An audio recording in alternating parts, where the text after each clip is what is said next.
if I can make the commentary interesting, that's what matters, right? Well, there's this box we can get a fancy potion in. That's a nice thing. Can I move? Does she have to be there in my way? I'd appreciate it if she just... Ooh, there's another box. If she just didn't come at all. I was tempted to make a joke about her dying, but I was like, eh. No, I want to see if I can abandon you like I could Ruby. Nope. Actually, yeah, I'll go ahead and confess that.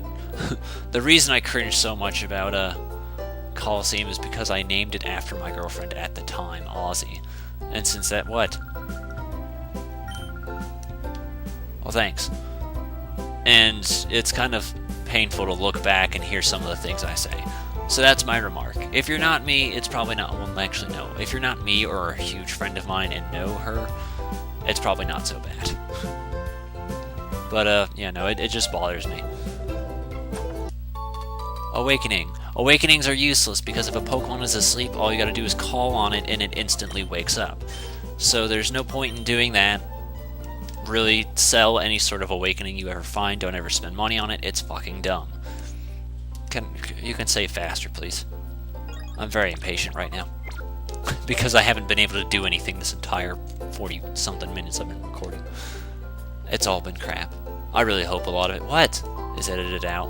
Yes, it's a lighthouse. You understand. That's a wall, actually. You can't walk through it, JCR. Don't even try. I'm pretty sure there's nothing here until, like, the very end of the game, but I really want to make sure. Because it wouldn't surprise me if they just decide to sneak a shadow up here or something. Which apparently doesn't look like they did, unless you have it. Oh, okay, maybe there's a fight. That is the thing, is because, like I explained in Coliseum, I don't feel that anyone would want to watch any of the fights unless they involve a shadow Pokemon. So if there's not a shadow in the fight, I'm just gonna cut the fight completely. Like, there'd be exceptions in Coliseum, I'd be like, oh, well, this is an optional fight that, you know, you'd have to talk to them in order to find out. I don't believe there's any of that in here, so there's no real point in worrying about that. But, yeah, no, if there's not a shadow in it, I'm just not gonna concern myself with it. It's not worth the effort. It doesn't really matter.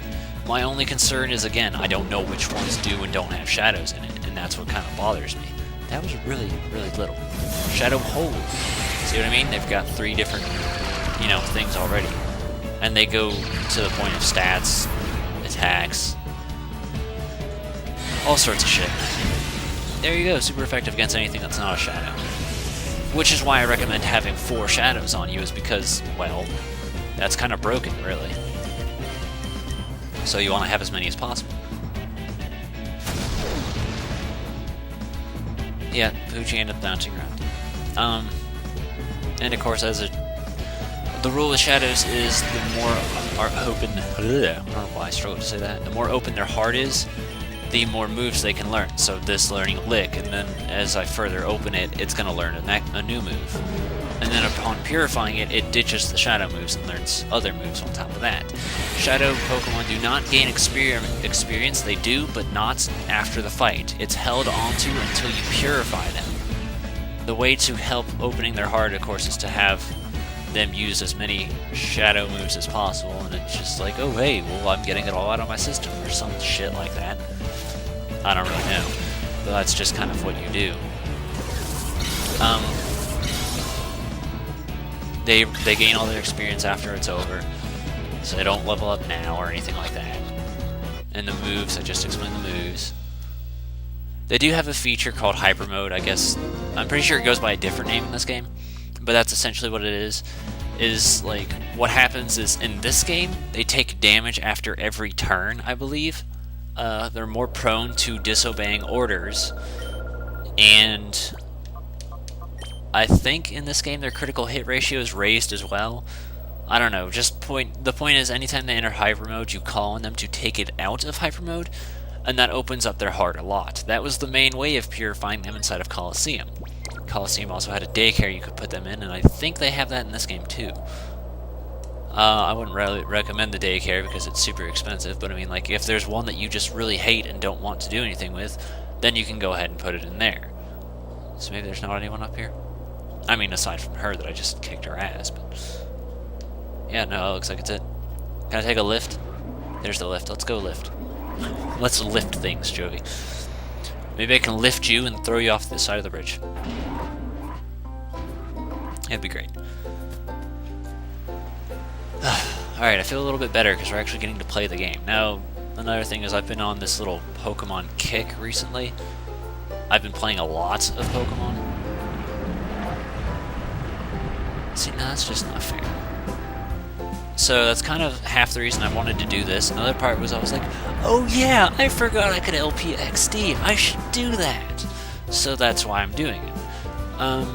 There is one thing that I am kind of bothered about, which I probably should... Ooh, I thought this was the way back.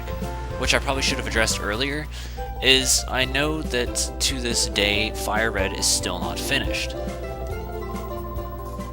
Found Gate in 4 years, blah, Cruiser, blah, nothing. I like Magnemite's noise. But, I haven't gotten around to actually finishing the project. The reason is mostly lack of motivation. Like, I'll just be honest, I haven't been motivated to keep messing with it. Because I'm trying to be so precise with the way it is, that it's just tiring to do, and I just don't want to do it. So, my question to you is, I guess, how much do you care about the project?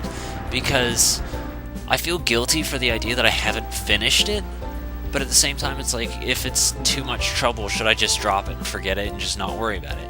Because I'd also like to do Pokemon Gold at some point, but I'd feel bad doing Gold if I didn't get to finish Fire, you know? Like, I was so close. I'm actually not that far. I think I'm around Silphco on my file, and I just gotta, like, try and get motivated to keep playing and then watch my videos and do everything completely identical, which is actually really, really more hard than you think. So that's kind of my dilemma. I mean, again, if you want, I can try and get back to it at some point in time. I'd like to. I think it'd be nice to finish it, because I really enjoy the game. There wasn't that much left, but it's just, there's no drive for me to pick it up and play it, and that's kind of what's been bothering me. So, I guess if I don't feel motivated to do that, but I feel motivated to do Gold, would you be bothered if I did Gold instead? And then it's just like, I'll get back to Fire Red when I get back to it? I don't know, like, how do you guys feel about it? Would you care if I did Pokemon sooner, or would you rather I wait until I finish Fire Red before doing any other Pokemon games? What? How feel Brown Cow? Is there anything up here? Because I don't think there is. I mean, there's this, but I don't think any of this matters. Yeah, there's a lot of sailors. I get it. It's a harbor. Thank you. The only reason I'm actually allowing myself to do this is I feel like it's, I mean, I guess it is the same franchise, but I feel it's different because it's like, oh, well, this is a sequel to Coliseum. So it feels like I could be a little bit more lenient and try and bullshit myself and say, oh, it's different, even if it really isn't. What kind of Mart are you? Bye. How many potions do I have? I have 4. Or is that 6? I think that's 4. We'll go ahead and get 6 then. Now I'm OCD, so I have a tendency to buy things and have them carried around me in numbers of 10. So that's the way I do it. I also organize them by, you know, amount of HP healed, then status effects, and etc, etc. So just for safety's sake, I'll bring these up to 5, so I have multiples of 5. Yeah, no, just don't be surprised if I do that. A lot of this purchasing stuff will probably be done off-screen instead. But, yeah, no, that is a thing. We only have 1, so we want to get that up to 4. We'll just leave it like that since I'm poor. And I don't really have any other options. In reality, the smarter thing probably would have been to just buy Pokeballs, but oh well. And see, that's what I mean, it's like, I'm already broke, as to where if I was Wes, I'd have like $10,000, and I would be able to have like the shop itself. Welcome to the Crappy Club, yeah! You can beat me in battle. Well, that's probably not as hard as you make it sound. I may be the same age as my Pokemon's levels, but I can assure you I can kick your ass. Mostly because no one around this area of town seems to know anything about how to train Pokemon. They all have... Jesus Christ. How would you feel if you had a Pokemon, and you were older than the Pokemon's level? Like, doesn't that feel like that's a little bit disappointing to some degree? Let's just double team it. Yeah, another thing is I I meant to say it, but I didn't. This game focuses completely on the double battle system.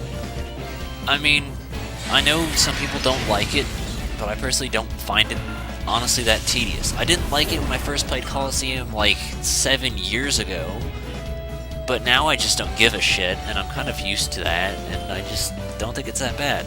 They're shadow Pokemon, so who cares about the experience? And they pace it so well that I promise you I'm still going to end up being over-leveled anyway, so there's no problem. It's not a hard thing to do. It's really just not as bad as people make it sound. So what if it's a double battle? What the hell's the difference? Like, I want a legitimate answer to that. What's the problem?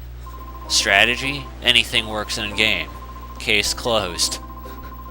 That's another thing, is I'm a real asshole about Pokemon because I find, honestly, the fan base is really, really, really whiny. And people make a big deal out of a bunch of things that just don't need to be made big deal out of. So, that's kind of my feelings towards that. But, like, I really like the franchise. I just feel that the fan base is just really kind of dumb. As are a lot of fan bases, to be fair. I like these two girls, if I could talk to them. Which I don't think I can. Hold up, you're too young to appreciate these seats up close. I thought it said neats. I was really confused. Razzle and Dazzle, there you go. I like their name. They're magicians, but they're adult magicians apparently. I don't think there's anything useful around here. I think you have to go backstage or something in order to find anything useful. I mean, it's always advised to walk around and see if you can't find items or some shit. That's kind of what I'm doing, except I got this little shit in my way. Thank you. That's better. Okay, so I'll make a bit of a confession. My recording computer has actually been on the fritz lately, and that's half the reason I'm recording this, was I was like, okay, well, I don't want to chance anything important unless I can have something I'm willing to lose. So that's why I'm recording this first part, and it's been an hour in, and it hasn't messed up yet. I mean, I've probably just jinxed it now, but... Yeah, no, I'm actually very happy thus far, because I was worried I was going to have to just quit LPing altogether, because for those of you who don't know, I do all of this stuff for free, and it's a very expensive hobby to do. So... yeah, capture cards, headsets, laptops, it's all coming out of my pocket, and I don't ask for anything in return. That's not me trying to guilt trip you, that's just saying that, well... it's not going to live forever, I guess. Hi, what are you doing? What about my Eevee? Yeah, well, of course it is. It's known me since we were a baby. Yeah, I know him. I just like to talk to him, because I'm pretty sure I have to. But it won't let me talk to him. And it doesn't look like I can go anywhere else. Like, that's the only reason I'm here, was I could have swore it was important.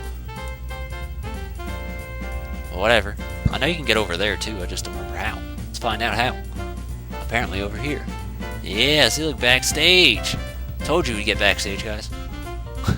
I told you. What are you? You're a lamp. Mutter. The lamp muttered. Yeah, I don't care. They didn't call it the Krabby Club for nothing. The Krabbies are facing a wall, though. Don't know why. What about you, old fart? Yeah. That's certainly nice, alright. Can I talk to you? Please, thank you. Nothing important? Cool. Yeah. Can I move? Can I move yet? I don't care about the Krabbies anymore. I'm done caring. I promise I'm done. Thank you. Now, I do want to make that complaint. I really dislike... I mean, I guess I understand why they did it like this, but I dislike the idea that Stadium and Stadium 2 had different cries for Pokemon, and then by this point in the franchise, they just gave up and then just used the same sound clips from the Game Boy games. I mean, logically, yeah, it makes sense, but I just think it's so much cooler to be like, oh, well, they sound more than just static, you know?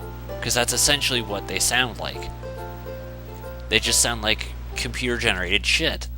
They don't sound like real creatures. And that's what the huge appeal to me was about Stadium and Stadium 2, was they sounded a little bit more lifelike, and I liked it.